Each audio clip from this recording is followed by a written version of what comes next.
Hello everyone, आप सबको मेरा नमस्ते and I hope all of you are doing well. आज मैं आप सबको वाल्मीकि रामायण के बाल कांड के 49 सर्ग को पढ़कर सुनाने वाली हूँ, यानी 49वां सर्ग पढ़कर सुनाने वाली हूँ। पिछले सर्ग में हमने अहिल्या के प्रसंग को जाना था। इस सर्ग में हम जानने वाले हैं कि कैसे श्री राम अहिल्या का उद्धार करते हैं और अहिल्या वापस ऋषि गौतम के पास लौट जाती हैं।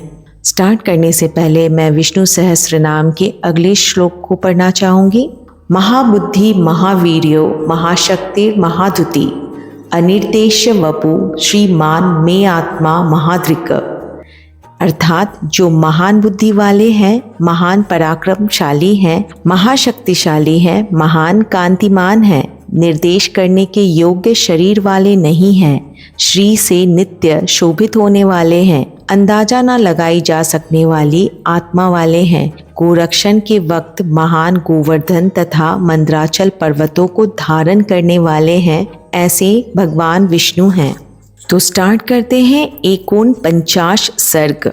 पितृदेवताओं द्वारा इंद्र को भेड़े के अंडकोश से युक्त करना तथा भगवान श्री राम के द्वारा अहिल्या का उद्धार एवं उन दोनों दंपत्ति के द्वारा इनका सत्कार। तदंतर इंद्र अंडकोश से रहित होकर बहुत डर गए, उनके नेत्रों में त्रास छा गया।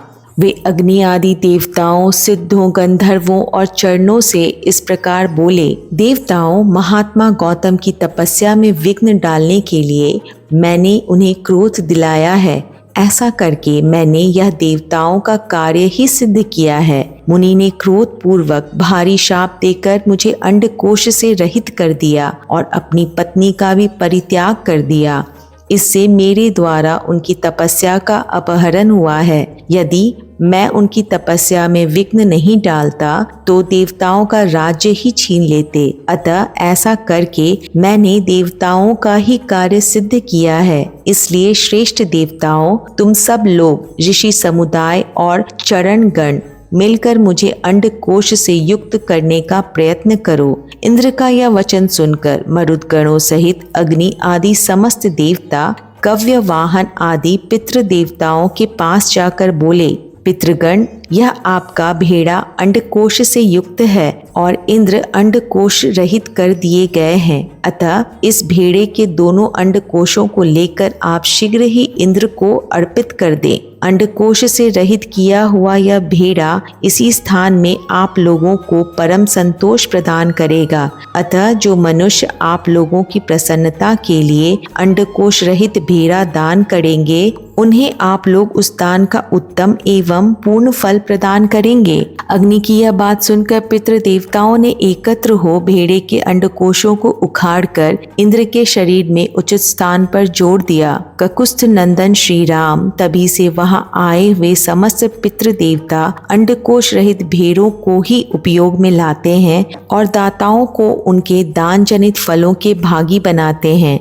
रघुनंदन उसी समय से महात्मा गौतम के तपस्या जनित प्रभाव से इंद्र को भेड़ों के अंडकोश धारण करने पड़े। महातेजस्वी श्री राम, अब तुम पुण्य कर्मा महर्षि गौतम के इस आश्रम पर चलो और इन देव रूपिणी महाभागा अहिल्या का उद्धार करो। विश्वामित्र जी का यह वचन सुनकर लक्ष्मण सहित श्री राम ने उन महर्षि को आगे करके उस आश्रम में प्रवेश किया। वहां जाकर उन्होंने देखा महासौभाग्यशालिनी अहिल्या अपनी तपस्या से देदीप्यमान हो रही हैं।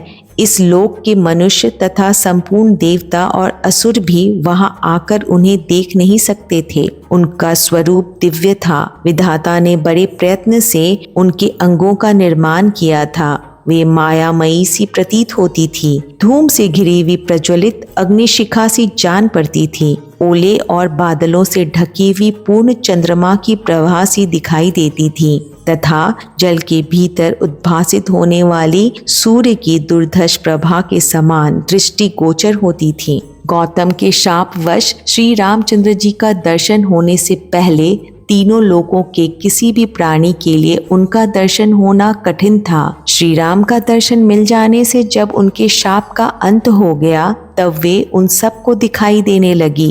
उस समय श्री राम और लक्ष्मण ने बड़ी प्रसन्नता के साथ अहिल्या के दोनों चरणों का स्पर्श किया। महर्षि गौतम के वचनों का स्मरण करके अहिल्या ने बड़ी सावधानी के साथ उन दोनों भाइयों को आदरणीय अतिथि के रूप में अपनाया और पाद्य अर्घ्य आदि अर्पित करके उनका आतिथ्य सत्कार किया। श्री रामचंद्र जी ने शास्त्रीय विधि के अनुसार अहिल्या का आतिथ्य ग्रहण किया।